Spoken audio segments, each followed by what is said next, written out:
A very good evening. Welcome to this special program from wherever you're just joining us. We're coming to you live from the Kampala Serena Conference Center here at NTV. We shall be discussing chemicals, and of course what we have is a special broadcast to understand the sound management of chemicals as well as associated waste in the country. We have guests from the National Environment Management Authority, the Uganda National Bureau of Statistics, as well as the Ministry of Agriculture, Animal Industry and Fisheries here to give us a preamble and also address some of the questions that you might want answered in regard to the use and management of chemicals in the country. Just to give you a brief preamble of where we are, chemicals that are currently being used in the country are clustered into three categories. Agrochemicals, those are used mainly in agriculture, including fertilizers, pesticides and anything that falls within that fold. We also have the drugs and medicines. Those are administered as by the hospitals, as many of you know, as well as the industrial chemicals that are used by industries and larger processing facilities. I was told that the industrial chemicals is where the country should particularly pay a little bit more attention, as a crisis could be on our hands if we do not manage those chemicals in a sound way. Gentlemen, welcome to the program. I'll ask you to introduce yourselves so that we can be very steadfast in who you are, your designation, and exactly what kind of work you're up to in these various agencies. I'll begin with the gentleman on my immediate left. Thank you. My name is Manja John. I'm an acting assistant commissioner, agrochemicals, working with the Ministry of Agriculture, Animal Industry and Fisheries, and mainly we play the role of managing agricultural chemicals in the country. Okay, thank you for making time and joining us this evening. Welcome, sir. Gentlemen, on my left. Thank you very much, our moderator. Good evening, our viewers and listeners. I'm Dr. Kankwasa Warirega, Executive Director, National Environment Management Authority. The authority is the principal agency for environment management in Uganda, responsible for coordination, monitoring, and regulating and supervising all activities of environment in the nation. Wow, thank you for making time. Sure. And the gentleman on my extreme left. Good evening, viewers. Andrew Thieno. I manage the Standards Department at Uganda National Bureau of Standards. Okay. Uganda National Bureau of Standards. It was my lapse earlier to say National Bureau of Statistics. That is something that usually happens, especially when you're dealing with the large array of some of the words that government agencies choose to adopt. We shall, of course, move away from that, and I'll come straight to the Executive Director of the National Environment Management Authority to give us a preamble of what NEMA's mandate is. Of course, you've spoken of being the principal people who do the monitoring, the supervision, as well as the regulatory work. But could you dig deeper into that for us to have an understanding of that work? Yes, thank you very much once again. Like I said, the NEMA is a statutory agency established by an act of parliament to coordinate, supervise, monitor, and regulate all activities of environment in Uganda. Now, to do this, NEMA works with several lead agencies. Now, lead agencies are those entities or individuals in which the law has vested mandate to manage specific segments of environment. Because environment is a very broad thing, you can't have one institution to manage it. That's right. And so you have specific lead agencies that manage specific segments of environment, and then you have NEMA to pretend. And that's why we are the coordinators, monitors, supervisors, and regulators. So for instance, we have lead agencies for management of forests. That's National Forest Authority. We have lead agency for management of wildlife resources. That's Uganda Wildlife Authority. We have lead agency for management of wetlands. That's Wetland Management Department of the Ministry of Water and Environment. We have Ministry of Agriculture, Animal Industry and Fisheries. They manage fisheries resources. They also manage agriculture generally. We have UNBS, for example, that manage standards, and several others. So our role mainly is to ensure that all these lead agencies work together to deliver sustainable development for the country. Yeah. Okay, well, that's very good there. Now we come on air to discuss sound management of chemicals and associated waste in Uganda. I'll be very, very particular about the keyword sound management. That means there are management frameworks in place that are being rolled out at a multi-agency or multi-sectoral level. However, are these interventions the best interventions? Are they, as our theme suggests, sound? Okay, that's a very good question. Sound management of chemicals and waste, as you have put it, is now a global issue under discussion.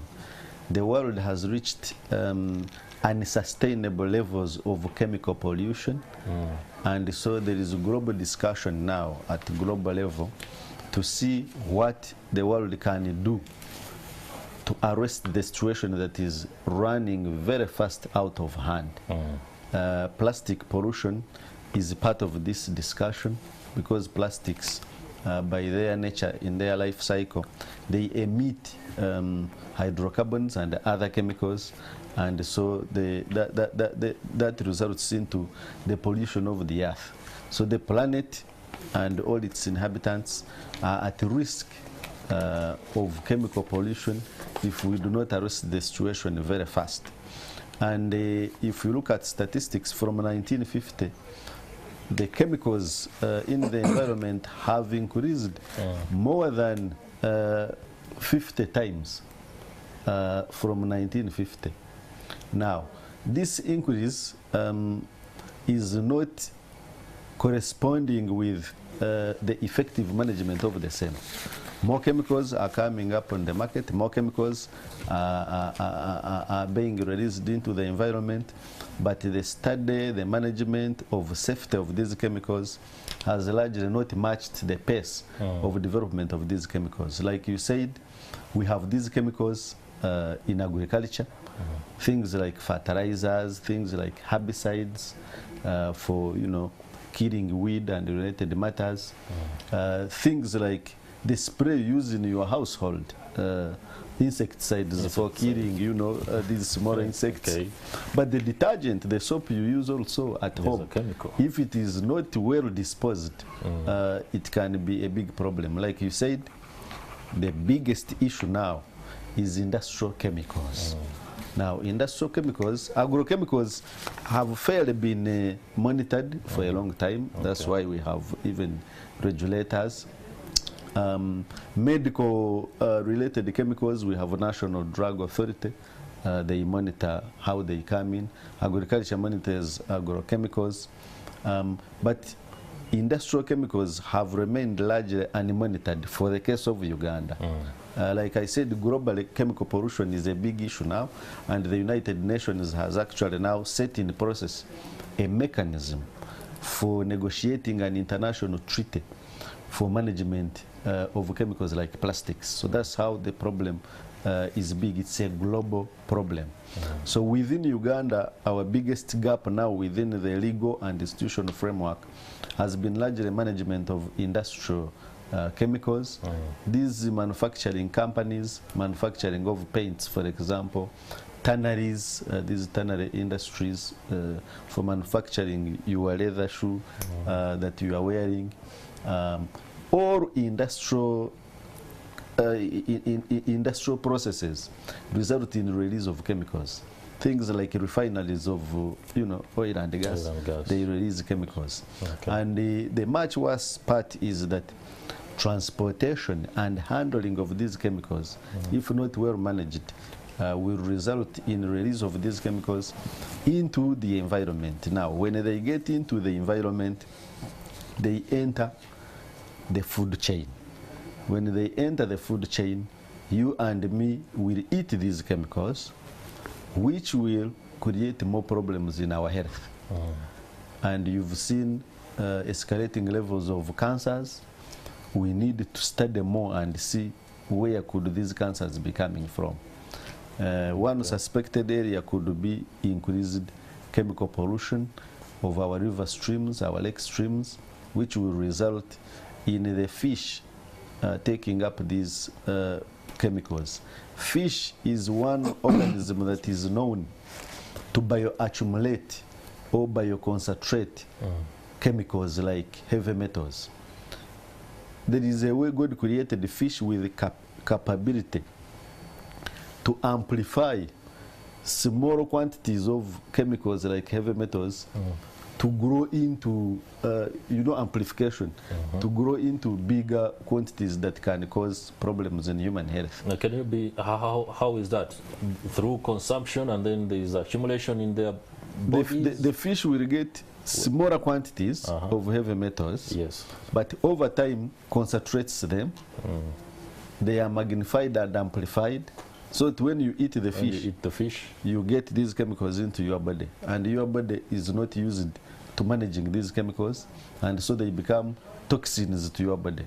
So you will have problems of liver, you will have problems of cancerous, growth, because your body is not meant to manage these type of chemicals. And just allow me build on that. Yeah. When you speak about the ability of fish is one of the most consumed meats around Uganda, and when you say it has the ability to store those chemicals and then magnify them, then perhaps we also have a crisis that we should pay a little bit more attention to within the households. What is the data gap? For example, when it comes to soaps, detergents and everything at home, we know exactly how it does.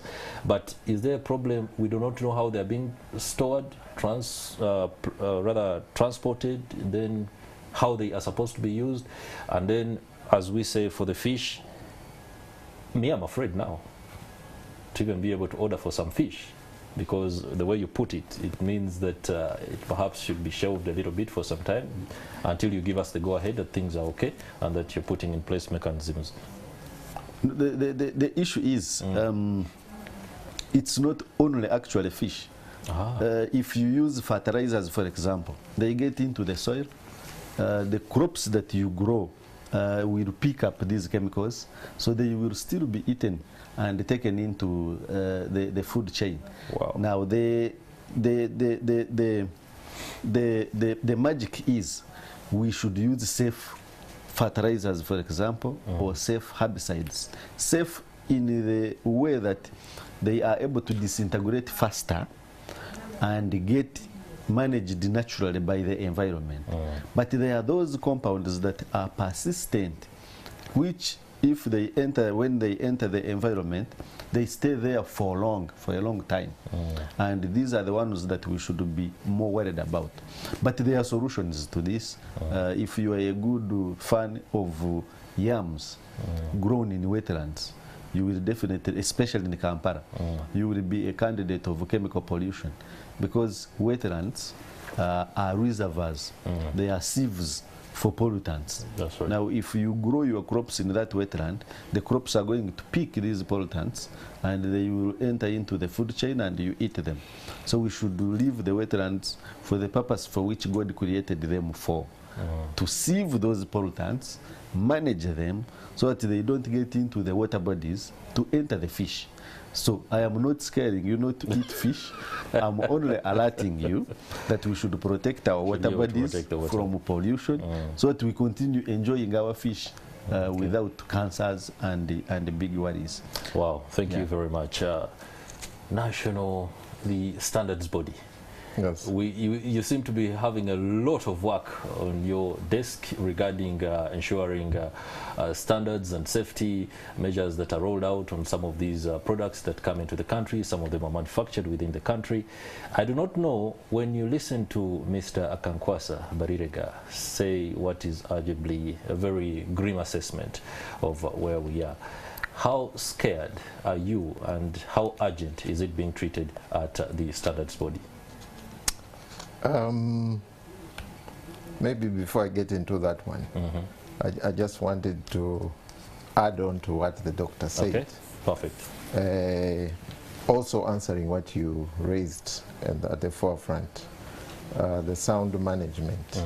What does this mean? What does it mean? Yeah. I think it's best for our viewers that they should understand that when we talk about sound management, we are talking about addressing sound management of chemicals. We're talking about addressing the hazards or the risks that the chemicals pose throughout their life cycle, from the time they are manufactured or formulated,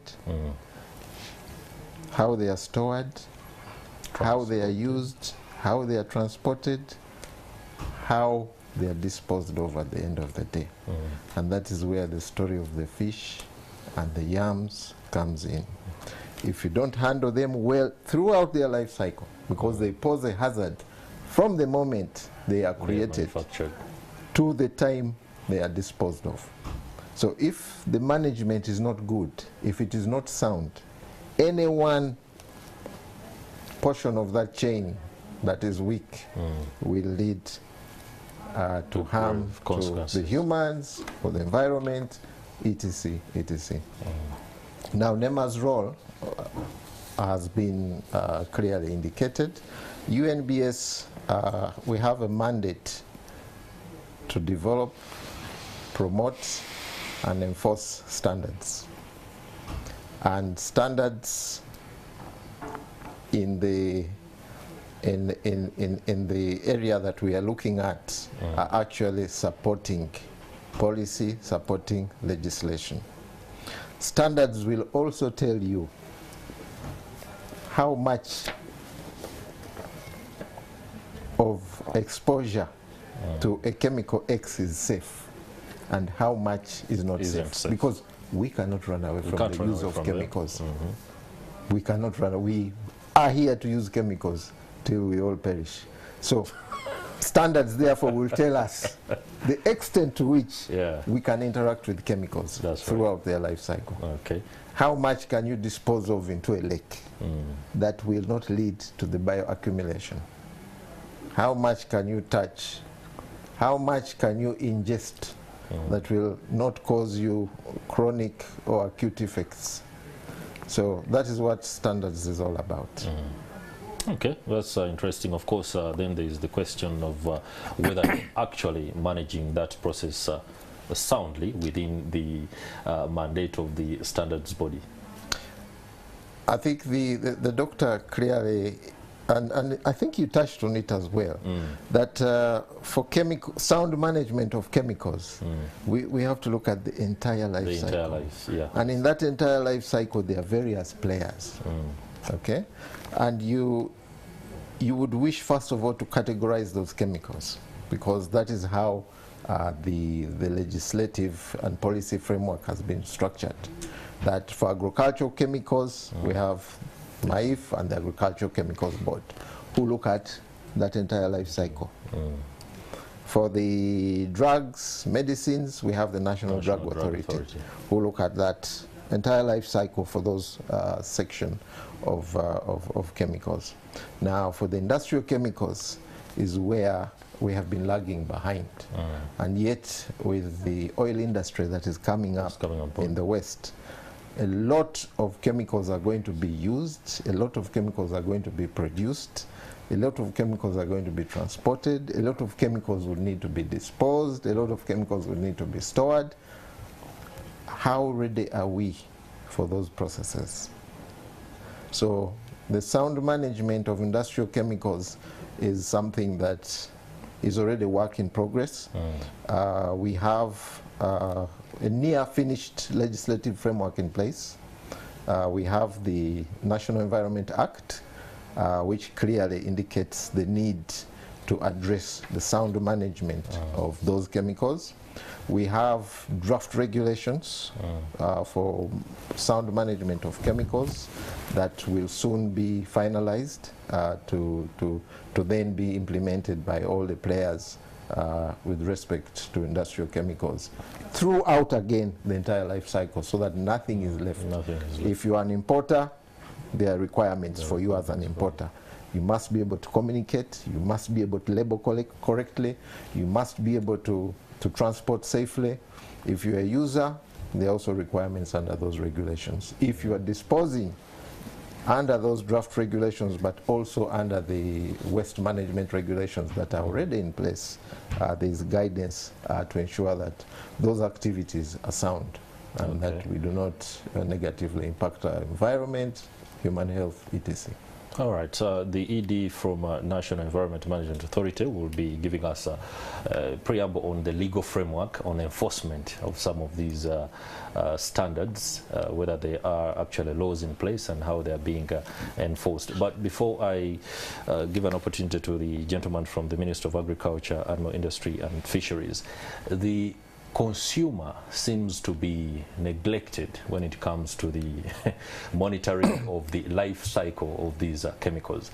So many of us don't have the time, and I'll be very honest, we are some of us, you are literate, but we don't have the time to, for example, you're buying a product and then look at the specifications and all the advice that is on it, on how to use it. We seem not to have that time, and that of course exposes us to the risk of either consuming quantities that are detrimental to our own health, or sometimes, well, I don't know whether it's possible to consume less than what you actually should be consuming, which could also impact on your ability to grow, for example, your immune system and your overall health. How are you helping the average Ugandan? I think what we have done is we have embedded in the regulation the need for anybody handling chemicals to communicate the hazard that chemical has, to label clearly the products with specific symbols that would communicate to the consumer in easy to understand language what risks they are associated with this. We have what we call the global harmonized system that is an internationally developed system for categorizing and harmonizing the labeling of chemicals, so that if we get a chemical from China, if you get a chemical from Timbuktu, you don't need to know Chinese or in a foreign language. The labeling is universal. You will be able to understand the hazards just by looking at the picture and the labeling. That is the first stage. The other stage, of course, is to have engagements like this at various levels. This is now at the higher national level. But the people down in Kasese or in Bwera also need to get that message in their own language, not in the English language. So there's a lot of sensitization, and hopefully maybe this is where the things like the parish development model can come into play. We can use that vehicle to communicate what we want up to the parish level. Has there been consultation with UNBS? Government consults between all parties all the time at various levels. Okay. At various levels. Yes. Let's not go into that. Of course, the framework, the legal framework that is supposed to help in enforcement of these standards, and especially for chemicals that are on the market. Yes, the legal framework is quite robust. Right from the Constitution, the state is required to ensure sustainable management of the environment. That's right. And we have several laws, like you've heard, for management of various chemicals, including radioactive chemicals, which are managed by Atomic Energy Council, as you know. The gap has been industrial chemicals. That gap has been bridged by the National Environment Act 2019. NEMA has now been given a mandate, working with other lead agencies to manage industrial chemicals. And so the law provides for restrictions on importation, restrictions on storage, restrictions on transportation, and restrictions on use. And so those regulations, which are under formulation now, will specify which chemicals, for example, we shouldn't allow in, and if you are to import in chemicals, under what conditions.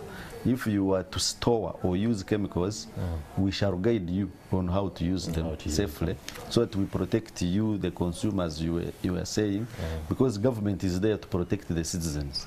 And you pay taxes so that we protect you as the citizen. So the legal framework is now in place to manage industrial chemicals. But there is also industrial waste, which is generated here. You don't need necessarily to import chemicals to have an industrial chemical problem. All these factories release waste, which waste has chemical waste. Now, this waste, if it is not well treated to the standard required before you release it, you cause trouble. If you are a factory and your effluent waste is not treated before you release into the lake or into land, we shall have a problem even if we stop importation and transportation. So we must ensure cleaner production. Can we eliminate or reduce the release of chemicals into the environment? That's the first step. Those we cannot live with, can we manage them in an effective manner so that they are transported efficiently and effectively, they are stored efficiently and effectively, and they are used for the right purpose. Now, we should take it upon ourselves to reduce chemical use where possible. We should go back to natural ways of living. Why do we need chemicals in the first place? We need chemicals. That's a hard one. Yes, we need chemicals to address a problem which we have. These herbicides you see have come because of the need to protect crops from attacks. That's right. But these attacks have not been here since time immemorial. Some of them are new and emerging. So where is the problem? The problem has been mismanagement of our environment. Your grandfather did not use fertilizer. No. But they were producing enough food for themselves. You may say the population has now increased, we need to increase production. Granted, it is understood. We are hitting 80 billion, you know. It is understood that we now must enhance production, but we should not forget the natural ways of living. We should not forget promotion of, for example, natural fertilizers through mulching and the best agricultural practices. Yeah, we should not forget that actually you can produce crops without fertilizers. And these crops will fetch higher value than crops produced with fertilizers. You know, organic farming is much more lucrative to export to European markets or Western markets than, you know, crops which have been produced with herbicides, with fertilizers. So the bottom line is, can we go back to the basics of waste disposal, for example, so that we don't release chemicals into environment through things like Kavera. The Kavera, if it goes there, throughout it will stay like over 1,000 years in the environment, and as time goes on, it is emitting chemicals into the environment. So can we dispose our waste properly in the first place? Can we stop open burning of waste? Because you will burn things which you don't know. You are burning for you think you are just burning waste, but you are releasing chemicals. You are releasing chemicals which you are not going to be able to manage. So let's not burn waste in the open. That is something we outsource it to, and we don't transport, for example, chemicals without following due guidelines. Yeah. Okay, that is something we shall be touching on a little bit later, the aspect of pollution, and especially what these chemicals are doing and how their mismanagement, so to speak, is of course aggravating this particular problem. Allow me to bring in the gentleman from the Ministry of Agriculture, Animal Industry and Fisheries. The ED speaks about the need to go back to living in natural means, use of mulching and natural fertilizers in agriculture. Agriculture alone continues to be the bedrock of the economy. 80% of the population are embedded in this particular segment in so many ways, from the cultivating, transportation, and then the marketing and everything that is within that value chain. What is MIF's mandate in chemical management, first of all, but also give us a preamble on unprocessed agricultural products and what kind of damage they've done, because we are aware things are going on. We hear people cry about fakes, counterfeits, and then to the extent that others even receive these seeds in some government programs. Thank you. Before I go to that question, there is also another gap which I would like to share with my colleagues. Please do. We have mentioned about the gap which exists in the management of industrial chemicals, but also when you come to public health products, you find that there is also a gap. You find that the people who are dealing in these products, they come to agriculture for the Agriculture Chemicals Board to be allowed to import. We tell them that's not our mandate. You go to National Drug Authority. When they go to National Drug Authority, again, they also pushed back to agriculture. So at least that gap also exists. Well, that is very clear. I hope even the stakeholders who are listening from the concerned government agencies will have to work to ensure that the left hand knows what the right hand is up to. Sure, exactly. Okay. Now, when it comes to the mandate of MIF, one of the mandates of MIF is regulating agricultural chemicals which are used in the country. And these control measures are based on legislation. That's the Agricultural Chemicals Control Act 2006 and its attendant regulations. That's the Agricultural Registration and Control Regulations of 1993. Now, the main purpose of the regulation is to control the entire life cycle of agricultural chemicals which are used in crop production, just cradle to grave, as my colleagues have just explained. So you find that the Act controls the entire value chain.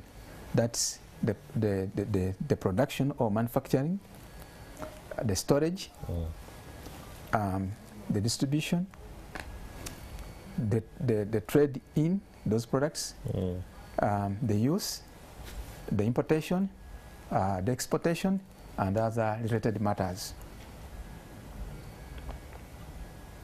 Okay. Yes. Well, now that speaks to the fact that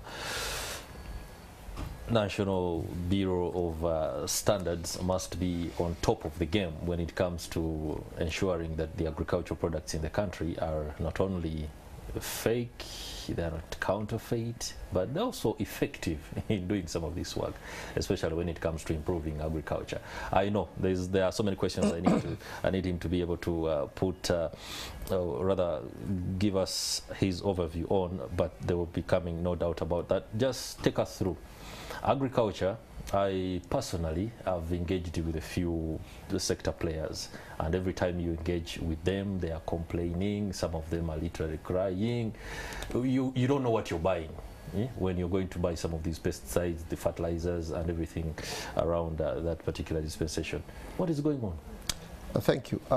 In the agricultural sector, he would tell you they have agricultural inspectors.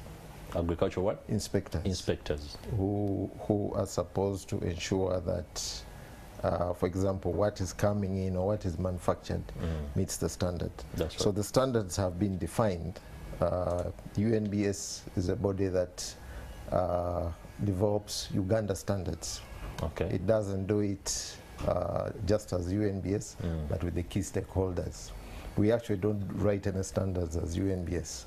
It's the stakeholders who come and sit together. We just act as the secretariat.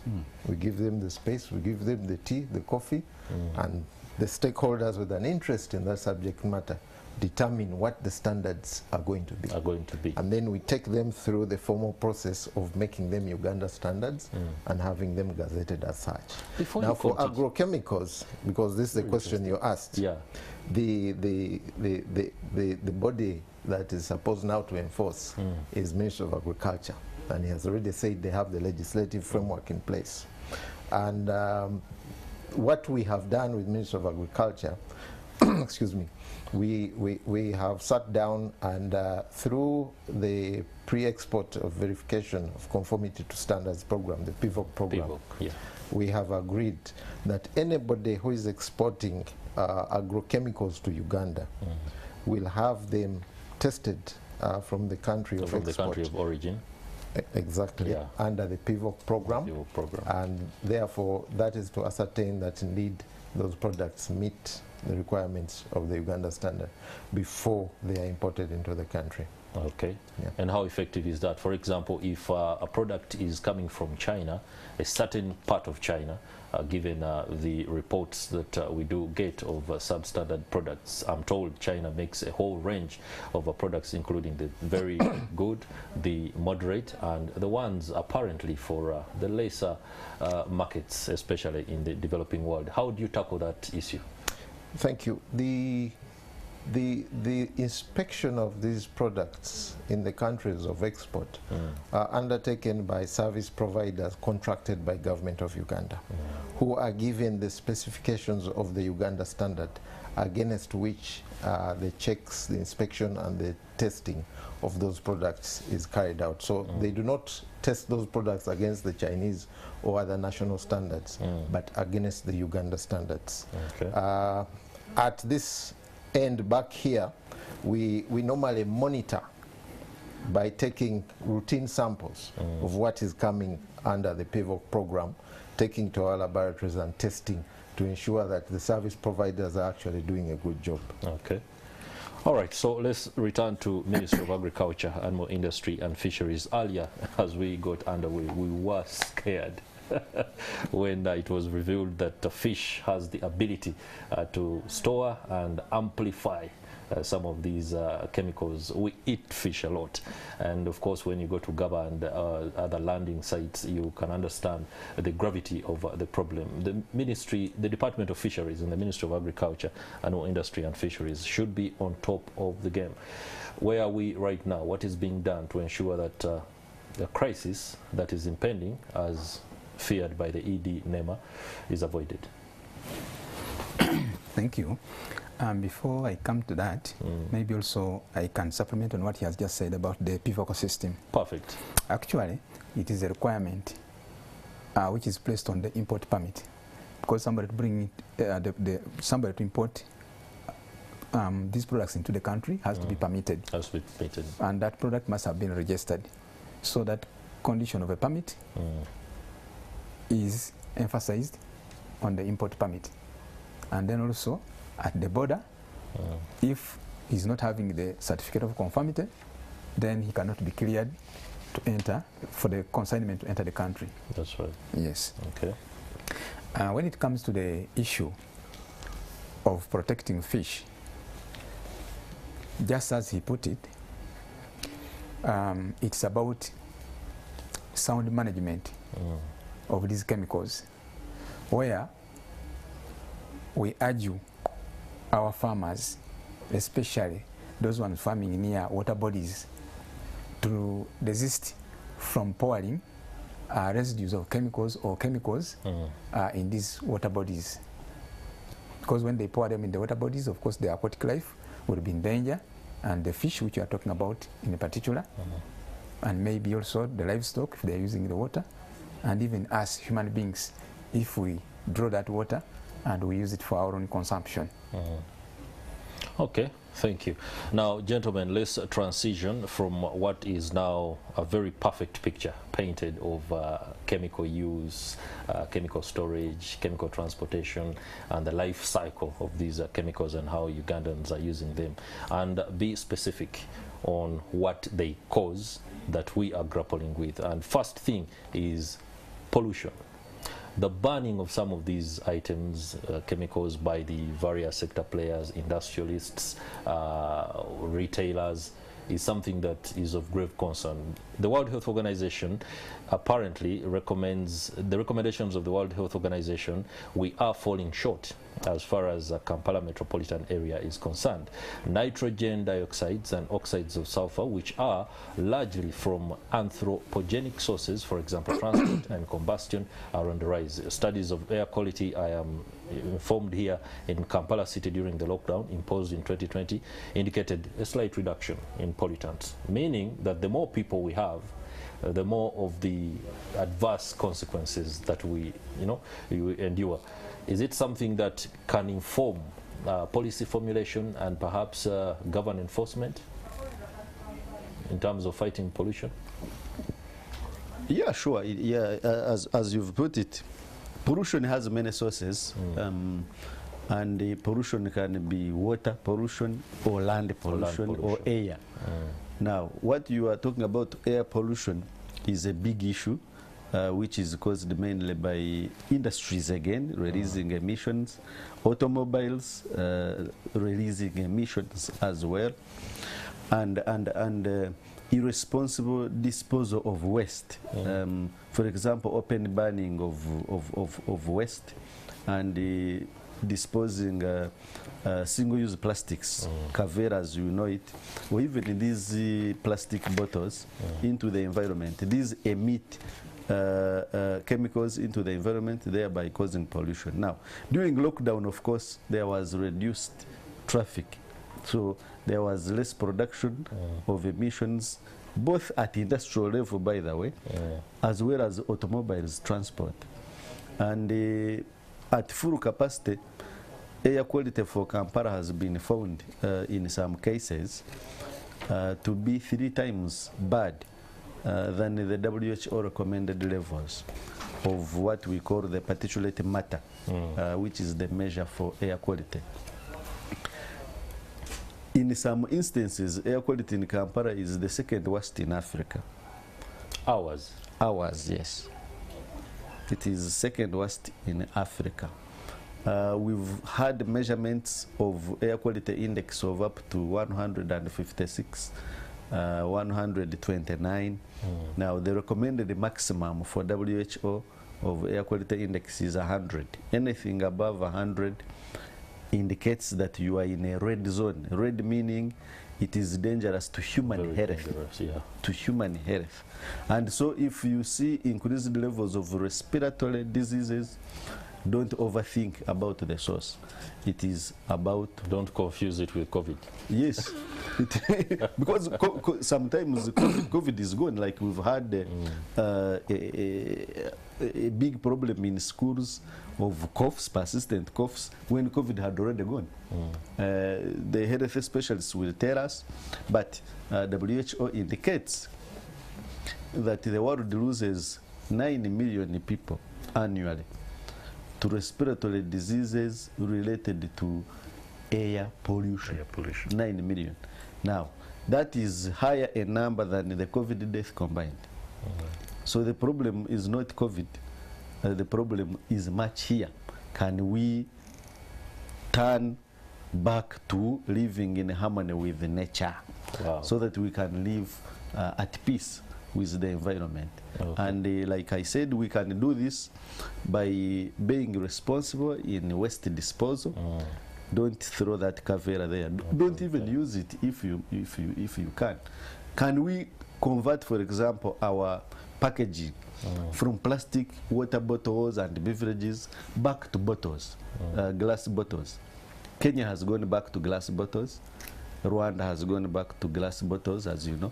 Tanzania has done the same. Why are we still using plastic water bottles, plastic soda bottles? Why can't we go back to using glass? And then also reusing, because we already have plastics, which we can't wish away, but we can reuse instead of adding more. That's a recycling of some of these. You reuse and also recycle. If you have a plastic cup move with that cup so that you draw water and then continue using it. When it gets old, recycle it and produce another cup from that very cup without bringing in more plastic pellets to produce more plastic, because that plastic will stay in the environment for as much as 1,000 years beyond our lifetime. So are we doing justice to our children and grandchildren? So we can change our ways in simple ways. Simple ways. Yeah. How is the minute? Okay, sorry, just if you look at the air pollution, he has already indicated to you that during the lockdown, the quality of the air in Kampala was very good. Actually, if you were watching CNN, there were color codes. Okay. Green would show Kampala green, showing that the air is good. Now, it shows red for a city like Kampala. So there are standards for the emissions of motor vehicles. We have set standards as UNBS for emissions of motor vehicles, because those emissions are what impacts on the quality of the air through either the lead, because we have lead in our petrol, through the NOx, those are the nitrogen oxides, through the SOx, those are the sulfur oxides.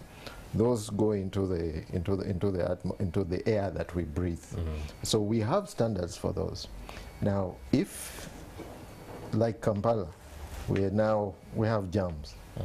So nobody switches off their engine in a jam. One switches off. So all that time, vehicles are spending more time on the road, where a journey should have taken 20 minutes from Kansanga to Serena, you are taking 1.5 hours.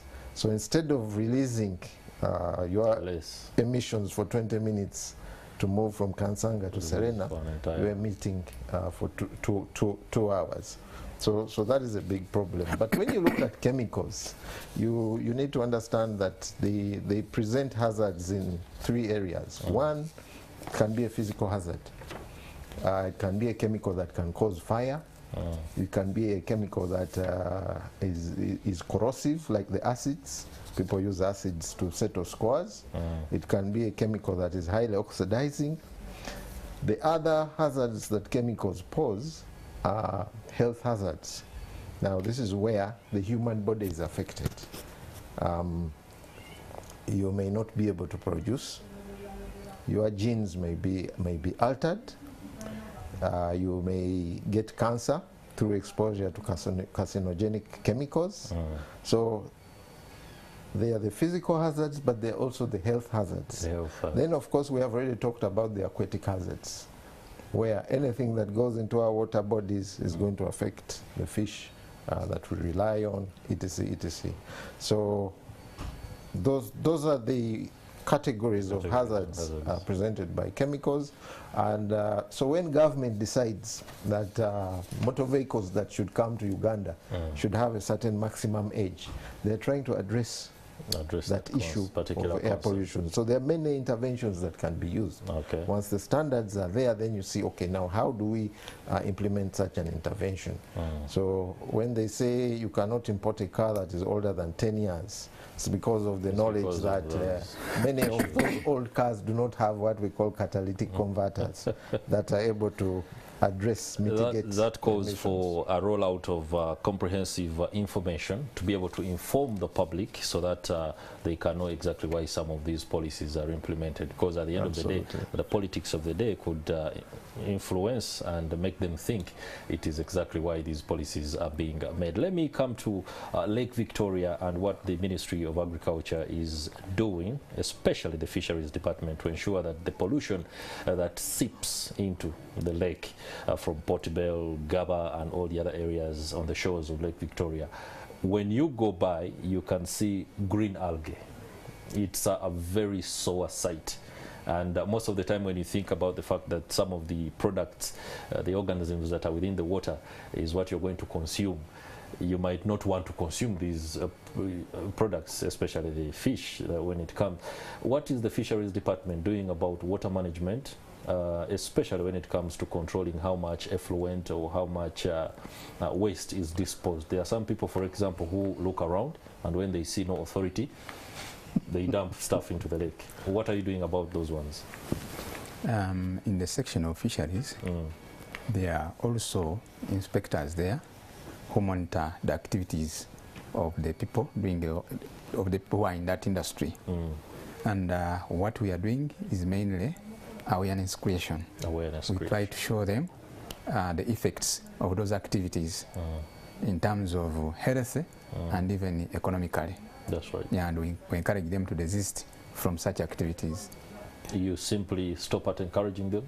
Shouldn't there be more enforcement, aggressive enforcement of those that are seen to be perpetrators? At times we go to those extents. Yes. Okay. Yeah, but we can. Interject, I can add on what he's saying. We have effluent waste standards for Uganda, and we routinely take samples of effluent waste from industries to see that they are measuring up. And where we find that they are non-compliant, there are consequences. We issue them improvement notes or stop notices. You must have heard recently when we suspended operations of Nightir when they had a problem with their waste management plant, and then carried water ended up going into River Nile. You must have seen that. So our inspectors do routine inspections of these factories, but the factories also are required to submit quarterly results from waste analysis to ensure that what they are releasing is below the standards of the country, and any breach, of course, has consequences. There are sanctions. Of course, there are those stubborn ones, as you have said, who will wait. For example, when it's raining, you know, when it's raining, they release effluent during rain, so that it will run with the runoff water, and nobody will ever know. Flood waters. We have those bad guys there also, and so we are always on the lookout of those ones. There are others who bury the pipes deep in the soils, and then the pipes go up to the lake. You don't need to go very far. We have hostels and hotels here around Kabaka's Lake here in Kampala, where we found the hotels had put pipes underneath the water, and the pipes were draining waste sewage into Kabaka's Lake. So those bad guys are always there also, and every time we get them, we apply the law. These guys Uganda subjects. You had something that was itching. I think he has already spoken to it. The point I was trying to raise was that the intervention actually shouldn't be at the end, at the lake, for the fisheries guy at the lake, but at the source of the pollution. That is where the intervention and the enforcement should be. Okay. Yeah. Wow. The garbage problem is part of what is no doubt not very sound management right from the home. Many of us, kind of the way we dispose some of these things after the meals are done needs a lot to be done. I don't know whether there is any particular framework that addresses household information dissemination to help people in how to manage this very critical but seemingly small aspect of waste management. Yes, we need to continuously raise awareness of the households on sustainable disposal of waste. The legal framework requires this work to be done by urban authorities and local governments. They are supposed to manage waste, but of course there are capacity limitations there. Environment offices in cities or municipalities or local governments are largely under capacitated. They're incapacitated in terms of personnel, in terms of budgets, and so there is a gap. And the parish development model, Pillar 7, is strictly going to address this mindset change at parish level.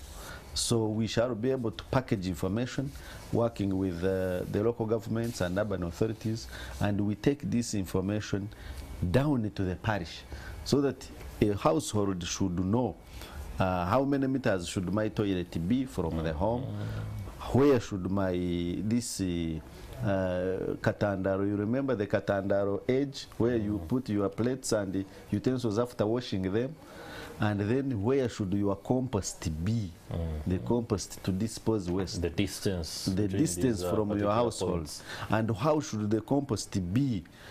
Glass shouldn't be mixed with plastics. Plastics shouldn't be mixed with food refuse, which is biodegradable. All the things are put into one thing for the bin guys to come on a particular day and they take them off. That causes two problems. One, it will make it hard to sort, but it will make us as a country lose business also and energy. There are technologies that can convert waste to wealth. You know, refuse can be used to generate, for example, fertilizer. That's right. Natural fertilizer. You can use human refuse or animal refuse to generate biogas, as you know. Now you can collect the glass and the plastics, and you recycle them. Glass back to glass, wood back to wood, plastic back to plastic. So we can actually generate electricity from waste. We can generate briquettes. Instead of cutting down our trees for charcoal, we use waste to generate briquettes for cooking energy, lighting from biogas, etc., etc. So the logic is to have segregated collection of waste, and then the proper transportation, and then proper disposal. Those which can't be turned into wealth, they can be managed by landfills. Yeah. All right, gentlemen, time now to take a break. We shall be, of course, continuing this conversation right after. You are watching a special program where we're discussing the sound management of chemicals in Uganda, and we have experts from the Uganda National Bureau of Standards, the National Environment Management Authority, as well as the Ministry of Agriculture, Animal Industry and Fisheries, who are expounding on some of these issues. We shall be right back. Do stay with us.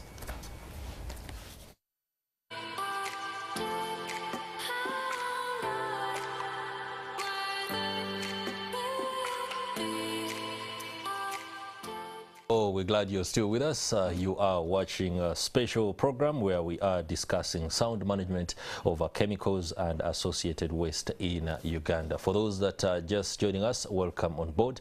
We have with us gentlemen and experts from the Ministry of Agriculture, Animal Industry and Fisheries, the National Environment Management Authority, as well as the Uganda National Bureau of Standards, who are divulging a lot of information in regard to the management and, of course, disposal of chemicals. Some of these chemicals, you deal with them on a daily basis. For example, soaps, cosmetics. You've heard stories of where some ladies love to get a little bit lighter and then they use some of these chemicals. It's argued that these chemicals are detrimental to their health and that if they are used in excessive quantities, they could bring about untold cases, some of them that we haven't seen before, of cancer. But we have the experts in studio this evening to help us understand much of how you should be able to manage and, of course, dispose of some of these chemicals. We shall be delving into those aspects now. But first, let me bring into the fold something that is happening within the agriculture sector, where products that are exported to Europe and other parts of the world are rejected on account of inability to meet the specified standards. And inability to meet standards could be as a result of having too much chemical, within this particular product or produce that is being sent. Some Ugandans may have a little bit of a problem understanding exactly how that comes about, because there's been a rollout of new policy measures within the West to ensure that traceability of these products is possible and it can be monitored. From the Ministry of Agriculture, Animal Industry and Fisheries point of view, what is happening? What does the average Ugandan need to understand in as far as meeting these standards, especially when it comes to export of products is concerned? Thank you very much. First and foremost, we go back to what you said, that some of the users of these products do not study the labels. The label is a very important component of these products. That's right. It is the label which gives you the primary information about that product, what it is and what it does and how it should be handled. That's right.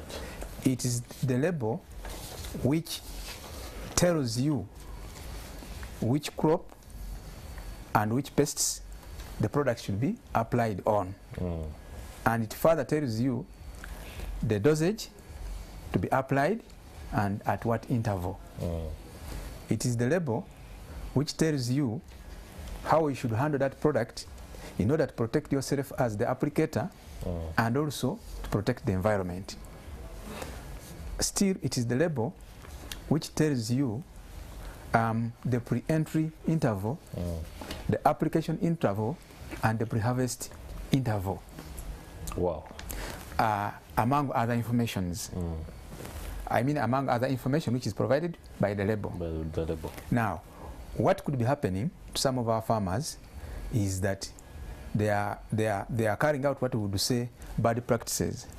For instance, you find that the label may be instructing somebody to use 10 mils in 20 liters of water.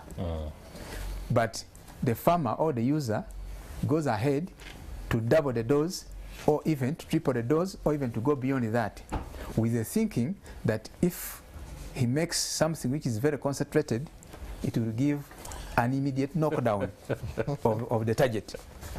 So by doing that, you are doing so many things. One, the wrong way. You are pumping a lot of pesticides in the environment. And depending on the nature of this pesticide, whether it is a broad spectrum, even other things are going to be affected in the environment. Then if you are using an underdose, that means you will end up causing resistance, such that the target insects or pests will no longer be responding to the application of that particular product. Now, when you come to the pre-harvest interval, this is very, very, very important. Actually, it's where these issues come of saying that our products in Uganda are rejected when they are taken to Europe because of higher levels of pesticide residues. The manufacturers of these products already carried out experiments or trials, and they came up with a pre-harvest interval. What we mean by a pre-harvest interval is that when you apply that product today, which time should you leave when you're not applying that product before harvesting? That's the pre-harvest interval. So that interval is put there to allow this pesticide which has been applied on the product to disintegrate or to break down, such that by the time they test for the residues, they will no longer be there because they were given time to break down. So the bad practices which our farmers do or could be doing is not observing the pre-harvest interval. Let's say it is of 2 weeks, then the farmer may go ahead to spray even up to when it is remaining only 2 days to harvest. So there is a case of misguided enthusiasm. They need to want to harvest a little bit more. You have something to interject on? I think two things. One, you don't hear about our coffee being turned away from the external markets. You don't hear about that. No. But you hear about our vegetables, our fruits going to Europe and being turned away. If you look at the two, the difference is those who are exporting coffee must meet certain requirements, quality requirements before. It is a requirement, it's a must. For these other ones, you just go. So maybe the time has come. In other words, the enforcement is to be blamed. No, it is to put in place a requirement for certain exports to be authorized after due process of determining internal quality. Because we are doing it for coffee, and our coffee has never been rejected. Because all coffee, according to the regulations in place, are required to be tested for their quality before export. That's right. For us, as Uganda, when we liberalized our economy, all that was moved away. So that is maybe one thing we may wish to start looking at. We have the infrastructure as UNBS to do all those tests, pesticide residue tests. We have the laboratories that are internationally accredited, so our certificate can never be doubted anywhere in the world. That's right. And we have a process that allows you to demonstrate that your products meet the standards. That is the process called certification, where UNBS looks at your processes, at your products, does some tests, audits your processes, and gives you a certification permit. So that is proof that your processes, including the traceability that we are talking about, are in order. Okay. So probably for certain products that we wish to promote internationally as exports, we may wish to think about putting in place a regulatory export regime. Okay. Yeah.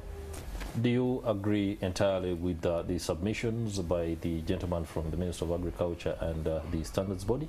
Oh yes, we do agree that we should have structured, production, because we don't need to be rejected in Europe, because what is being rejected in Europe means for us here we are freely consuming it without knowing. Surely, yeah. So we should start home. We should start home. We should produce organically as much as we can by avoiding chemicals. Where we can't avoid, we should use chemicals that can disintegrate faster and chemicals that are approved for that purpose. Do not go into the market, don't go into container village and just buy, herbicides and fertilizer, which is going to cause you more problems, not only in production, but also the export. You will make losses. So we agree with the observation. Talking about finally, very important, because who are producing these products? There are people deep in the villages. Yeah. Of course, you know what our literacy level is as Uganda. Yeah, very low. Now, if you take away the urban area, the numbers will be very high. And therefore, the role of the extension officer in the Ministry of Agriculture. Very critical. Very critical. Because that is the person who will explain in a simple language what he was trying to explain. How late do you apply before harvesting? And how much do you apply? How much do you apply? The agricultural extension officers, it's that whole framework has been controversial for some time, and how they either carry out their work or what exactly their mandate is and how best they are reaching out. Could you give us an idea of what is happening right now and how that is being rolled out? Oh, okay.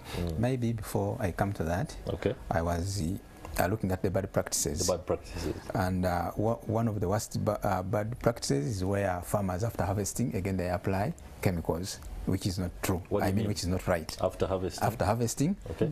An example is tomatoes. They apply chemicals with the intention of extending the shelf life. So those are the practices we are trying to... The one you find a tomato has some gray, white brownie substance. Yeah, that's a fungicide for protecting fungal diseases on tomatoes. And that is... yeah. So what we would call upon the farmers or the users of these products is that they should always study the label and get the instructions of what to do. Yes. Is it okay to apply those chemicals so that when, the whole thing is a bit scary. Yes. When you see a tomato and it has that gray stuff, you're wondering, what is it? Is it? At first I would think the tomatoes are just dirty. Somebody failed to wash them. They're like, no, I think it's something that is getting out of hand, if I may use that word. And I don't know of what concern it's. I don't know how you guys at the Ministry of Agriculture are handling it, but it needs to be handled as urgently as it should. Yes, okay. we are taking steps. Now, when it comes to, just as you have said, that the way they do it for coffee, we should also put their standards for these products before they are exported. The only issue here is the cost, but as of now, we are working together with the Government Analytical Laboratory and Chemifa to be picking samples and then testing for fruits and vegetables to determine the pesticide levels as an indication before they are exported. How is Now, okay, just finish that. when you come to the issue of providing information to the farmers, Yeah. he talked about the extension workers, but also before the extension workers, we have made it mandatory to all stockists or to all people who intend to do the business of distributing agrochemicals to attend a short course in safe handling and use of chemicals, because they are the immediate source of information to the farmers who come to purchase these products from them. That's right. Then also, MAIF or the government has been recruiting extension workers in local governments. So these extension workers will do a good job of advising the farmers. Okay. Yeah, which products to use and how to use them. How to use them. Yes. That speaks to what the gentleman from the standards body was saying, best practices. Yes. What are the best practices right now that we ought to, because we are lamenting too much, especially as a country. Most of the time when you attend these workshops, this is the same story year in, year out, and you're wondering, is it commercially viable to lament? What are the best practices that we should be able to roll out at intergovernmental and multi-sectoral level? Let's begin with the standards body.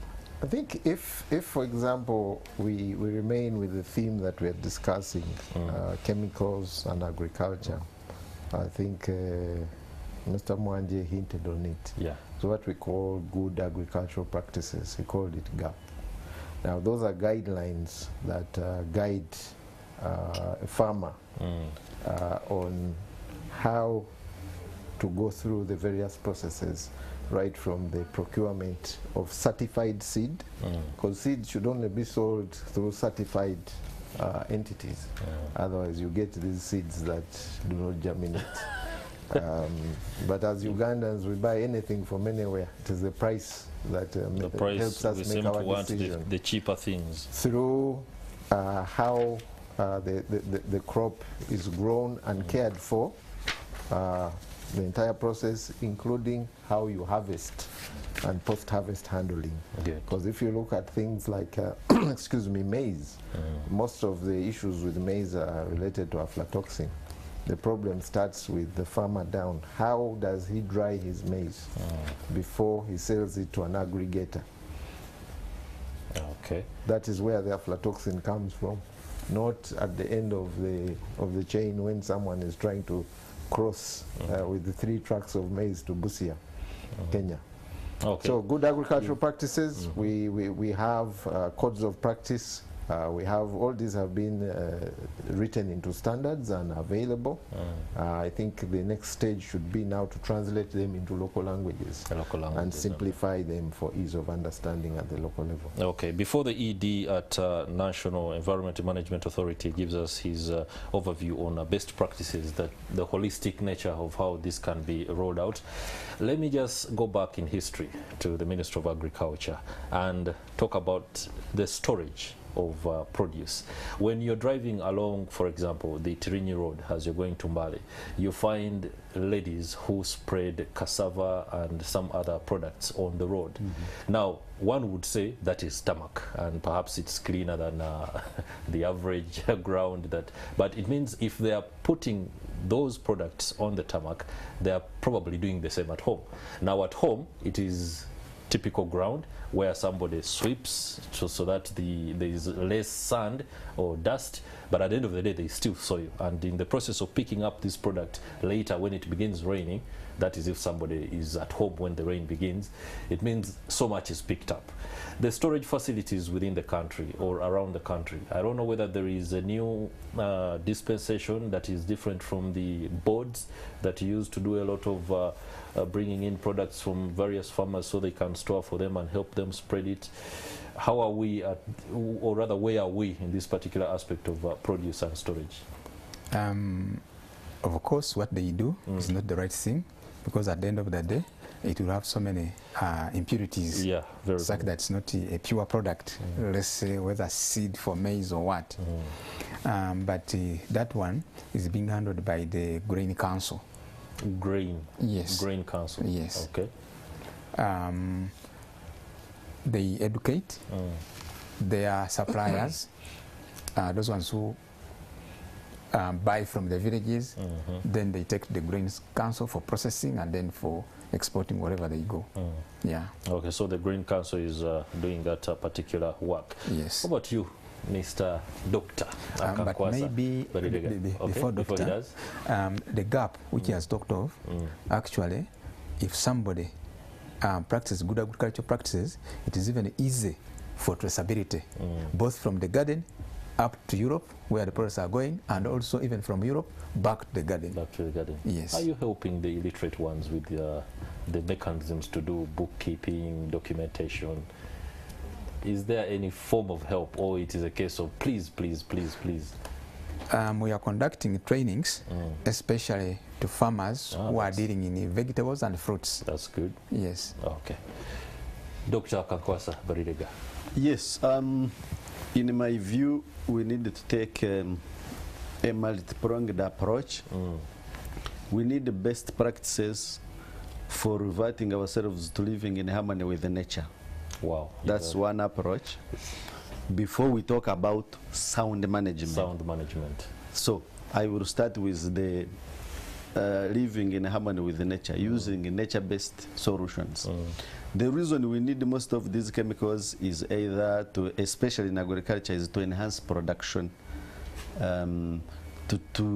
Actually it is production enhancement by eliminating disease, by having better varieties, by improving shelf life.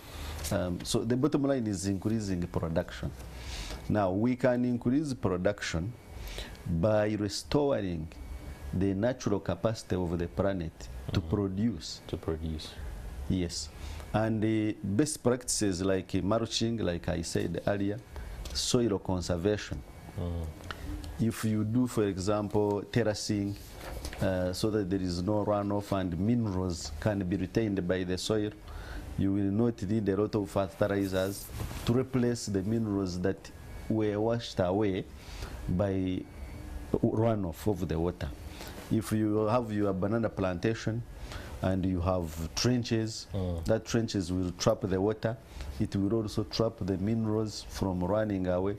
So you will maintain these minerals within the plantation. So you will not need to apply fertilizers because the soil will have natural fertilizers. Now, this waste we are bringing here, banana peels, for example, you bring banana peels from Bushenyi to Kampala. That banana peel can do a lot of work Back in in Bushenyi Bushenyi. where you brought it from. So why shouldn't we peel the bananas and we bring what we need in the urban city here, and we leave what we don't need to do where it is much needed? That's the circularity, what we call circular economy. Let's have every waste contribute to having use.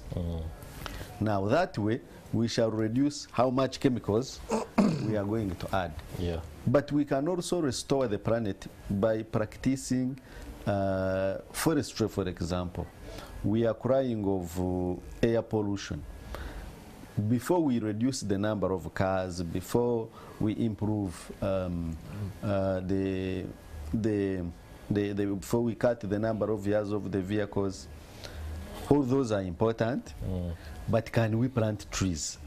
Because even if you reduce the age to 5 years, there will be still emissions. There will be emissions, no doubt. Even if you reduce the numbers, you will still have some net emissions. So our objective as NEMA is to ensure that there is no zero emissions, or what we call zero net emissions. And we can achieve that by planting trees to absorb the residual emissions we are able to emit in the air. And then improving production, cleaner production practices. If you produce that effluent waste, instead of treating it and then sending the waste into the river or lake, you can make use of that effluent.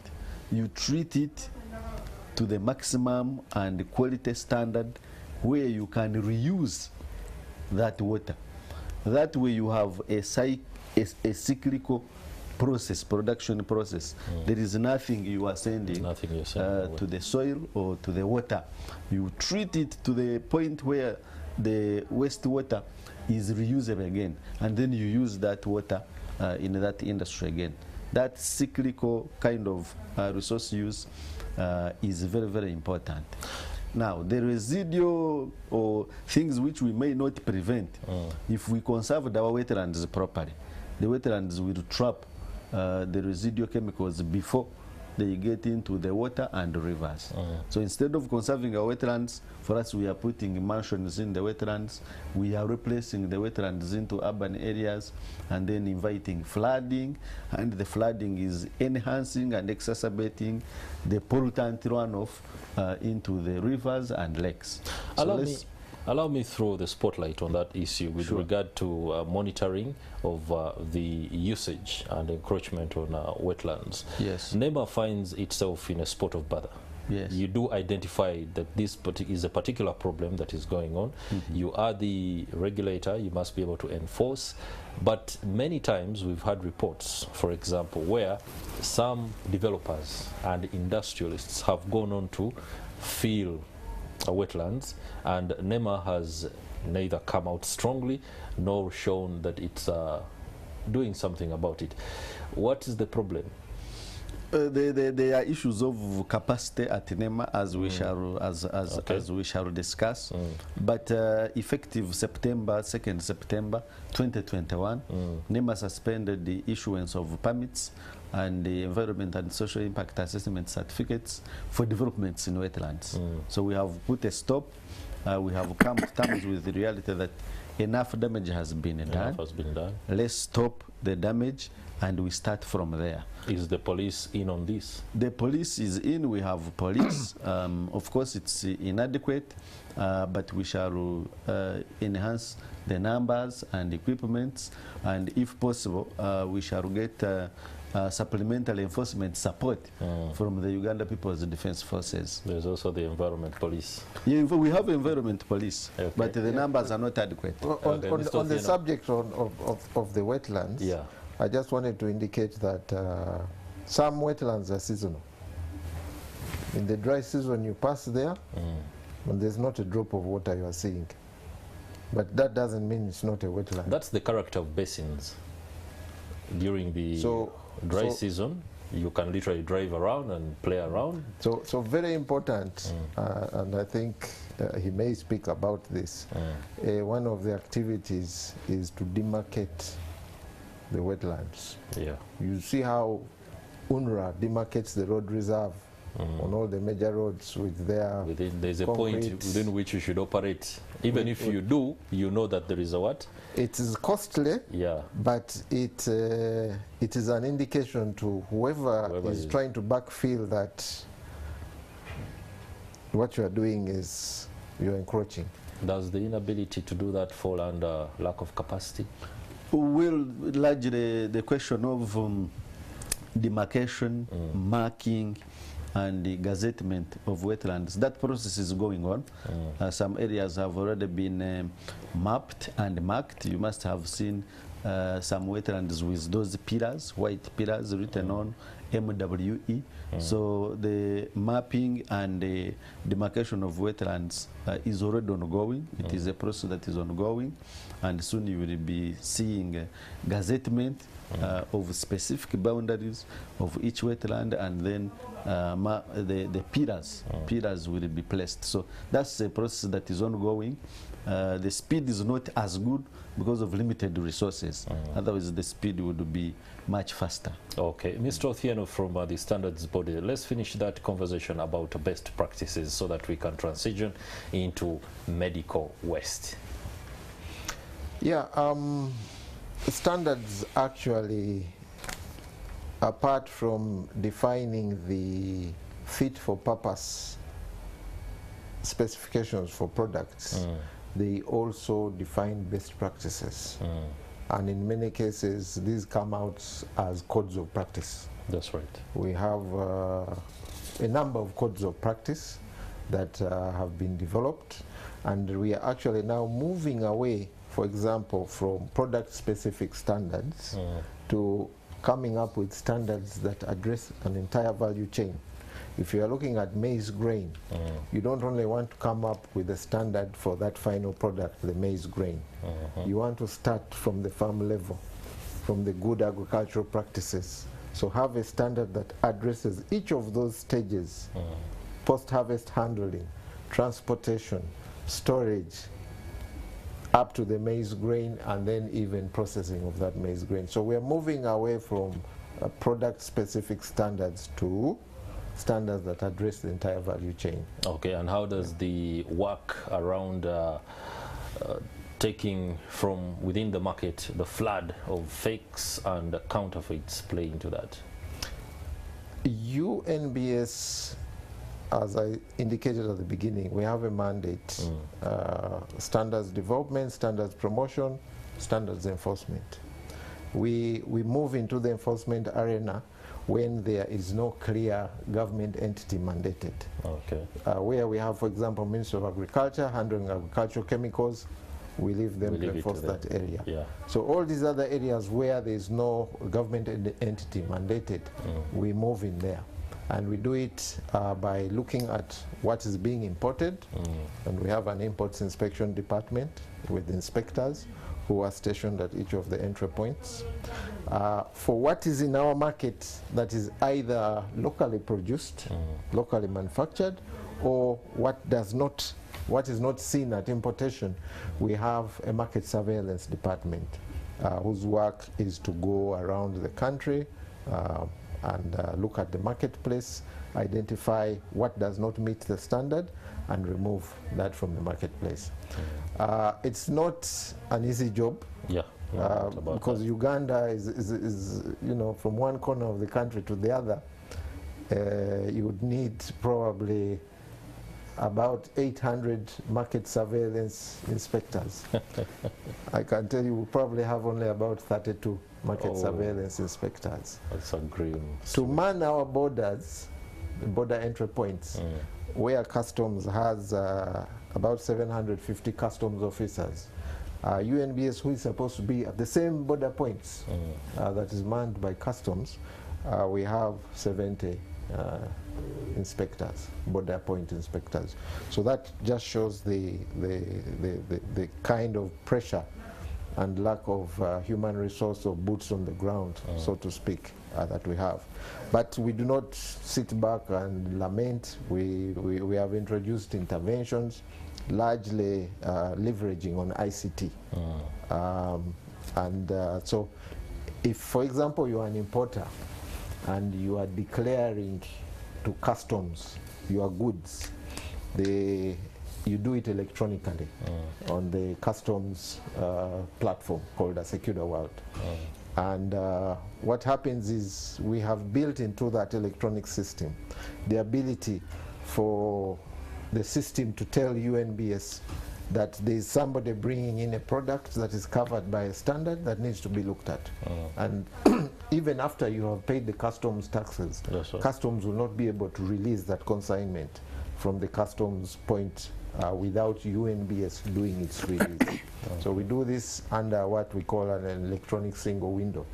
I think Ministry of Agriculture is also on that. NEMA is soon coming on board on that. I know there are discussions going on. Yeah. Since the Ministry of Agriculture is already on that, Mr. Mwanja John, maybe also just take us through what you're rolling out with regard to what Mr. Andrew Otieno is talking about. Maybe before going to that, almost this work is similar. What he has discussed is it cuts across, even as we carry out market surveillance, inspection and enforcement. That's right. So that we remove substandard things from the market and what is not authorized. When it comes to staff, the same thing. Now we also have limitation in personnel. Then when it comes to the digital system, even the Minister of Agriculture, we have come up with a digital system which we call the Agricultural Traceability System. I think they are finalizing this month, maybe next month it will have started becoming operational. That system is going to enable us to trace these products right from the point of origin to the point of use. That's right. Yes. Okay.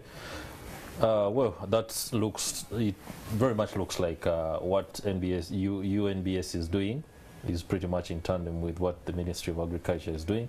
NEMA, are we on board or? Yes, we are on board. We work closely with all the lead agencies as by our mandate. We monitor and supervise and coordinate and work with them, and we are part of the process. Like he said, we are soon also joining the single window. We have now developed a database for chemicals, especially industrial chemicals, and we have a national register, and we monitor the chemicals that come in and that goes out, because industrial chemicals now will be licensed, and also transboundary movement of waste across boundaries. We issue import and export permits and movement permits. Yeah, so we are on board. Okay. For agriculture and whatever is being done, concerted effort, that one I'm sure, do we benchmark, for example, in the health sector, I see incinerators, massive projects that are going on. In agriculture, in the process of managing this chemical disposal and waste, do we have something we are benchmarking on? Actually, what we do, we rely on NEMA. When we have our products to be disposed of, we contact them because they are part of the Agriculture Chemical Board and also part of the technical committee. Then they recommend service providers. Okay. These are private people. Yes, we do license. Farms for waste storage, waste transportation, and waste disposal. Now, incinerators are at the disposal stage. Things that you've finished using, they have to be disposed of safely. Things like medical waste, for example, you are not allowed to burn them because you will be polluting the environment. So we have licensed farms that have invested significant sums of money into building waste disposal facilities like incinerators. And so these are on our website. They are listed on our website. Do not outsource or give business of waste disposal to a farm that is not licensed. Even the transportation alone must be licensed. Your vehicles must be inspected by NEMA and confirmed that they will safely transport that waste without putting it back into the environment. In the past, we have seen bad practices, like you get a farm goes to households, the households pay money for collection of waste, and then instead of taking the waste to a designated licensed waste handling facility, these guys turn around and they dispose of waste in wetlands deep in the night. You must have found in our environment some heaps of waste, especially in wetlands and forests. So this practice, we are effectively managing it. We now require that when a vehicle leaves Kampala, for example, or it is leaving Albertine Graben for the case of oil and gas waste. Yes, the tonnage of the vehicle is recorded at point of departure and a seal placed on the vehicle. That tonnage is weighed again at the point of reception, the disposal facility. They weigh again to confirm that the weight which left the other side is the left which has come, and then that's when you break the seal. Yeah. Okay. You spoke about the fact that the oil industry is, of course, it's at the level where all of us are expecting a lot of transformation, and that will come with a lot of usage of chemicals. I know they're already using chemicals right now, but when it becomes full-fledged, the amount of chemicals that are going to be used, consumed, manufactured are going to be enormous. There's a lot that's been going on in terms of putting in place frameworks to allow for how the industry shall be managed. What is the framework that NEMA has? We have oil waste management regulations, dedicated regulations for managing oil waste. That's how serious we take the matter, because there will be so many chemicals as you have put it. But there are other chemicals in other mining areas. For example, we are fighting use of mercury in mining of gold. So apart from oil and gas, even other mining operations will be using chemicals. And so we are looking at the situation holistically, but we are giving special focus to oil and gas being a new industry that we've not experienced before. And so we are continuously enhancing our capacity in terms of equipment, in terms of training, in terms of personnel and manpower to be able to manage oil waste. We've licensed quite a number of companies that have specialized in oil waste management, and I think that is going to be a game changer. If you incentivize private investment in waste management as a business, you will not have a problem, because they will be earning from this waste transportation, waste disposal, and so on. There will be creation of jobs. So instead of waste becoming a curse, waste is going to create jobs, waste is going to create money, waste is going to create value. And after treatment, the outcome of the treatment, depending on the type of waste, it can be used for other use. Apart from hazardous waste, like medical waste, where you can't use the outcome, there is some other waste which is non-hazardous, where after effective treatment you have value for it, and so there is more value even after treatment. So that means a lot of money is literally not being tapped when you look at the amount of waste that we have within the country. When I pass by Port Bell Road, there are a lot of cesspool trucks, and you would, for example, think that the Ministry of Agriculture, for example, is doing some partnerships with the people who are dealing in cesspool and the business of waste management. Is it something that is workable, or are we looking at that particular aspect of waste as something that just has to be dealt away with, given the connotation and the the thinking around it? You see, when you come to waste of agricultural products, I mean agricultural chemicals, you mainly look at the containers. And you find that with the containers, we don't advise them being used for any other purpose. We encourage after removing the contents, to trimpolines the containers, pour the ricket in the pump, then you puncture the containers. But again, you don't leave them in the environment, because they will be polluting the environment. Because if you don't puncture them, there's a tendency of people in the countryside to use them for other purposes. For instance, storage of sugar, storage of salt, buying milk, or putting fake and repackaging or and selling it as is poverty. They don't have these items to and then taking back to the market. So that's why we talk of puncturing them. And then we collect them for incineration. Yeah, that's the major waste as far as agricultural chemicals are concerned. So we shouldn't lose your point of cesspools, for example. Cesspools. The reason I asked is I was reading, it was a thesis, one of the countries, should have been either Malawi, where all human waste, because the topic is very sound, it's chemicals and associated waste, that is also waste management. It is. And in this particular section of one of the cities, all households were required to be able to put that waste somewhere, and then these guys come and pick it. Yes. And then go and use it, recycle it into agriculture. That's why I was very specific to the agriculture department. Is this being tapped into this waste? It's a good one that can be adopted. There is a pilot at Wankoko. Where is Wankoko? Wankoko here in Kampala, being piloted by KCCA for management for disposal of waste, where manure and fertilizer is being created, and also fecal sludge, or sludge cake as we call it, which is used for agricultural production. So these technologies are being piloted, and the investors who are interested in the production of organic fertilizer, for example, from human refuse, if only we could be disciplined in terms of disposal and then collection and transportation, there is a lot that we can get from this type of waste, including animal feeds. Animal feeds. Yeah. Okay. The Uganda National Bureau of Standards, when I was at the office, is it in Boyogerere?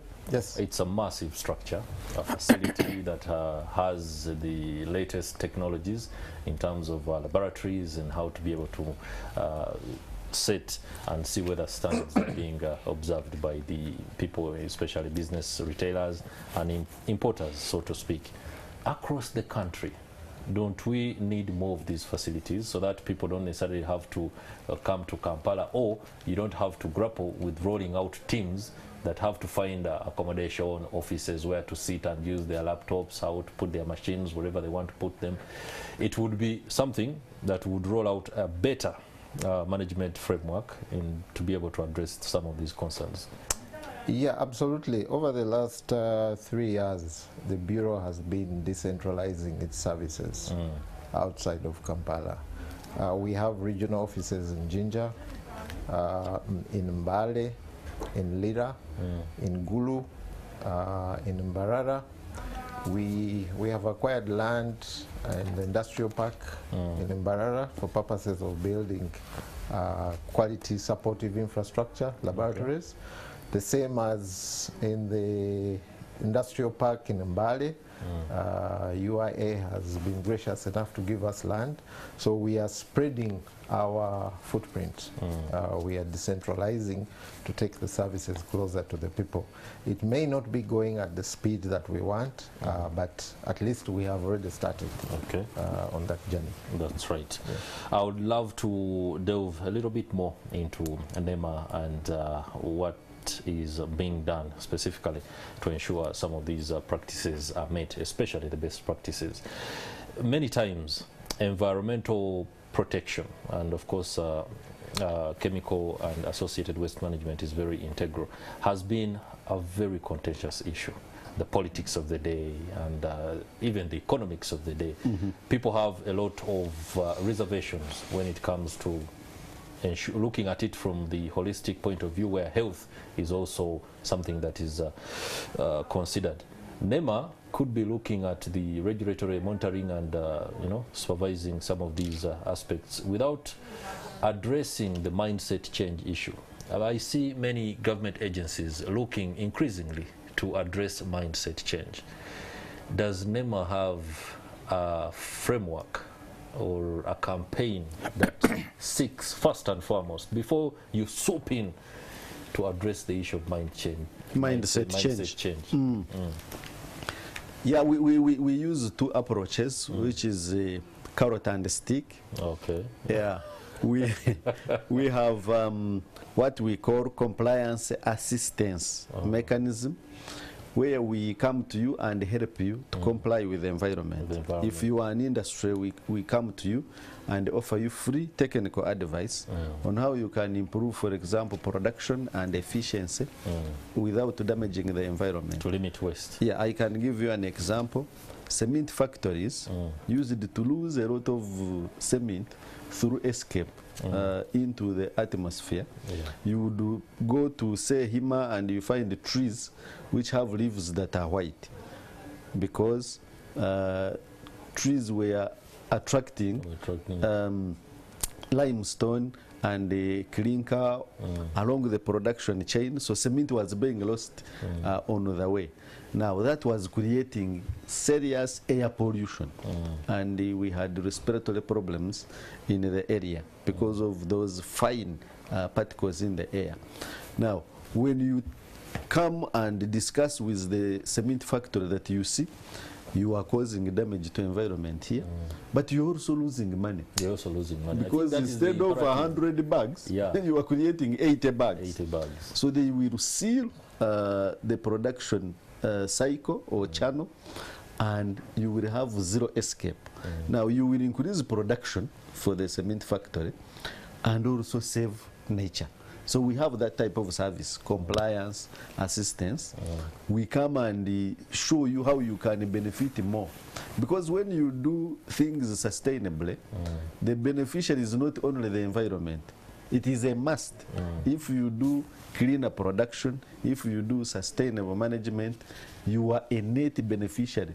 The environment is a secondary beneficiary. So we have that type of assistance, but we also have a department for public awareness and public education. So we teach the public, and we are going to have to play a significant role in implementation of the parish development model through Pillar 7 of mindset change.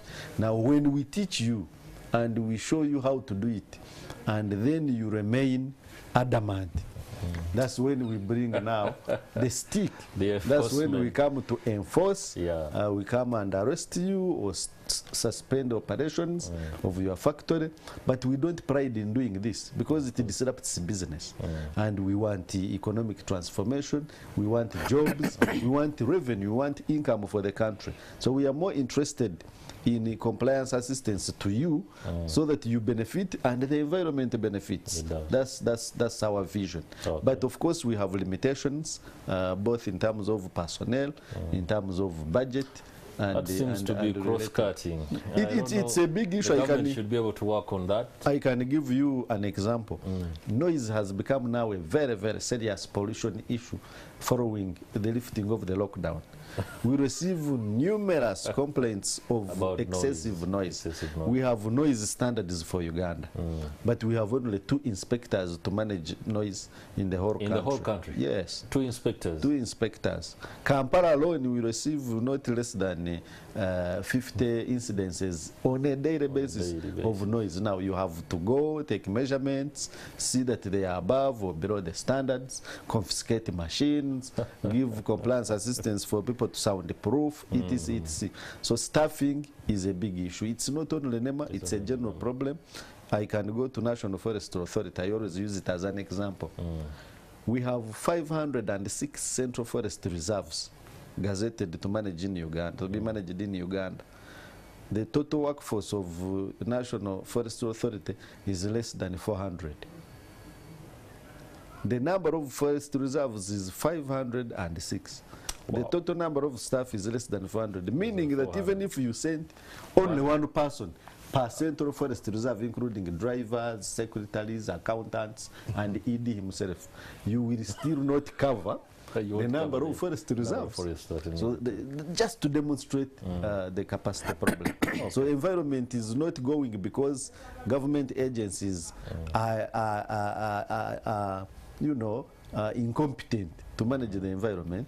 It is largely a question of capacity in terms of budget, in terms of personnel, in terms of skills, in terms of equipments. That does not mean that there are no inefficiencies to work upon the system. Yeah, they are also there. Mr. John Mwanje, the Assistant Commissioner for Agrochemicals in the Ministry of Agriculture, Animal Industry and Fisheries. A mindset change. I want to make this an issue as we enter the final bend of the discussion this evening. Mindset change, especially among the rural farmers who might have a bit of trouble understanding sound management of chemicals that are associated with the agricultural chain. What are the specific initiatives that are put in place in ensuring that monitoring first and foremost, but also enforcement? Just as I mentioned, we carry out to market surveillance, inspection and enforcement.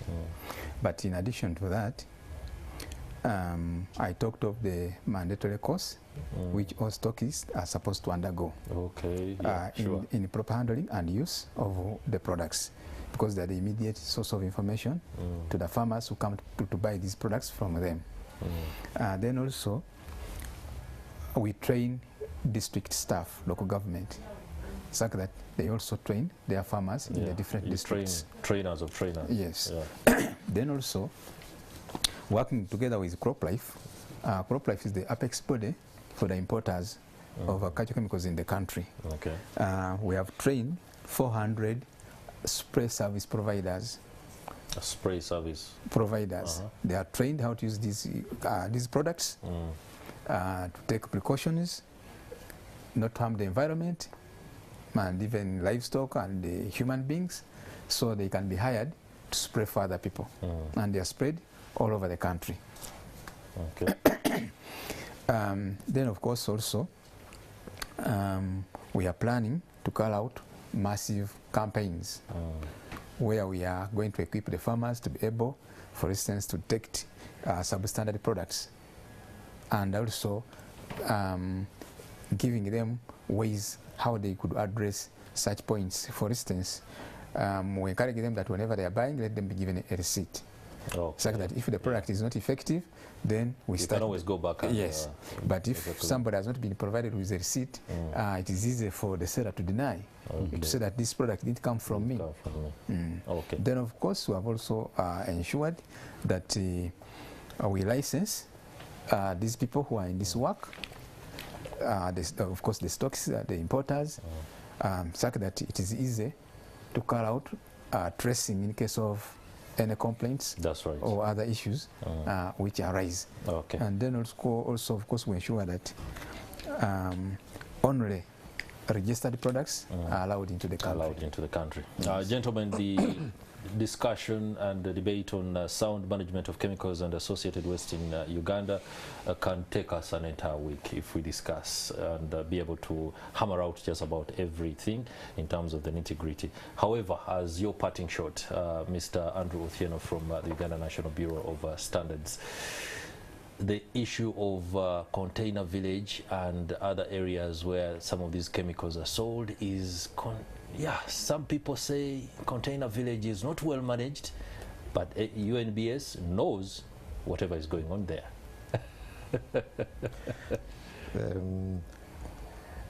Not to put you on the spot, but no, yeah. I may ask you to reserve that question for Mr. Mwanje. For Mr. Mwanje. Because that is under his direct jurisdiction. Your parting shots, you've extended that issue to him. He will, however, of course, work on it. as the Bureau, we are here to support not only fellow government MDAs, but the public in general. Standards are there, not only for health and safety purposes, but also to promote trade. All right. We are looking at becoming a middle-income country by 20-something. You cannot do that without the standards. All right, thank you very much. Parting shots from the ED of NEMA. Yes, I really want to call upon the citizens of this country and everybody living in Uganda that we must start taking issues of environment management very seriously. We shouldn't discuss development and conservation or environment separately. We must have an integrated development process, because if you discuss the two separately, you will make leaps and bounds on one front and go backwards. You will make 10 hydropower dams and you run out of water, you get water stress, and the dams will be useless to us or to you. So we need an integrated, sustainable development planning, and we must learn that environment management comes at a cost. We must invest in environment management. I always say that conservation without financing is conversation. Let's move from conversation to real conservation. Mr. John Mwanje, your parting shot very quickly should include what you're going to do about Container Village. Why? Maybe you could be hearing talks about Container Village. It is the hub of agricultural chemicals for Uganda and even beyond. Because at times they buy these products and take them to Southern Sudan and other countries. Very quickly. There are also mechanisms for self-policing. As I've mentioned, we have Crop Life Uganda, an association for the importers of agrochemicals. Then we also have UNADA for the stockist. And then, of course, as the regulators, we normally carry out routine surveillance and inspections and enforcement to make sure that the stakeholders in that area comply, comply. To the set standards. Okay. Yes, sir. All right. Thank you, Mr. John Mwanja, the Assistant Commissioner for Agrochemicals in the Ministry of Agriculture, Animal Industry and Fisheries. Many thanks to you too, the Executive Director of the National Environment Management Authority, Dr. Akankwasa Barirega, and of course the gentleman from the Uganda National Bureau of Standards, Mr. Andrew Othieno, who is in charge of standards. Many thanks for joining us and for your giving us those insights and perspectives with regard to the sound management of chemicals and associated waste in Uganda. Just a reminder that on Monday this discussion will be continuing, only that we shall be changing the topic and asking what is the impact of chemicals on human life. You know, you're dealing with chemicals on a daily basis in everything you consume, in everything you use.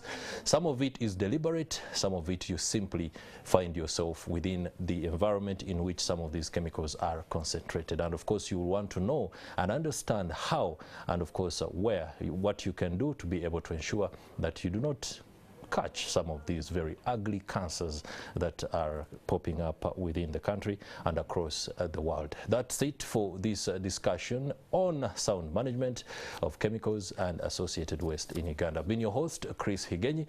Catch you again on Monday.